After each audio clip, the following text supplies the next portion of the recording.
We'll guide you through how to get free Google Drive storage. If you find this helpful, consider subscribing and liking the video. First, open your web browser and go to drive.google.com. Sign in with your Google account if you haven't already. Now, to increase your storage without paying, you can free up space by deleting large files you no longer need. Start by clicking on the storage option on the left sidebar. This will show you a list of all your files, sorted by size. Look for any files you don't need anymore, such as old videos or large PDFs, and delete them by right-clicking and selecting Remove.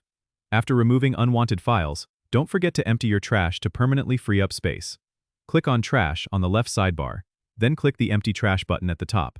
Another way to maintain free storage is to utilize Google's free photo storage options. You can store photos in Google Photos at a slightly reduced resolution using their Storage Saver option, without it counting against your drive storage. This can be a great way to keep your photos safe without occupying precious drive space. Additionally, be sure to check your email attachments in Gmail. Large attachments can take up space, so consider downloading them to your computer and then deleting them from your email. Remember, every little bit helps, and managing these files regularly will keep your storage free and organized. Don't forget to subscribe and comment if this helped you out.